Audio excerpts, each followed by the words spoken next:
Hi అండి. నమస్తే. ఎలా ఉన్నారు? ఏంటి కాలువ చూపిస్తుందనుకుంటున్నారా? అది కాలువ కాదు, కృష్ణా నది. నేను మా ఊరికి స్టార్ట్ అయ్యానమాట.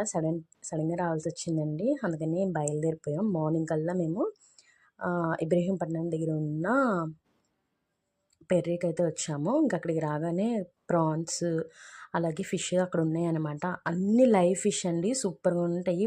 రొయ్యలు కూడా మొత్తం లైవ్ రొయ్యలనమాట. పెద్ద పెద్ద జంబో రొయ్యలు. అందుకని చెప్పి అక్కడ చూసి ఇంకా అలాగే ఆ పక్కనున్న వ్యూ అంతా మీకు చూపిద్దామని చెప్పి పెట్టానండి. ఇక్కడ ఫిషెస్ ఇలాగా బ్లూ కలర్ నెట్‌లో పెట్టి అలా నీళ్ళలో వదులుతారనమాట. అది లైవ్‌గానే ఉంటాయి, చనిపోవనమాట.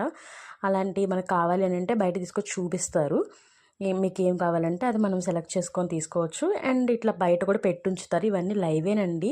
చనిపోయినవి ఏం కాదు, లైవ్‌గానే ఉన్నాయి. కొన్ని మాత్రమే చనిపోయి ఉన్నాయి. కొరమేండ్లు, జల్లలు, రొయ్యలు, అలాగే రాగండి, బొచ్చ ఇలాంటి చేపలన్నీ బాగానే ఉన్నాయండి. And please support my videos అండి. Please subscribe and thank you. Visit again.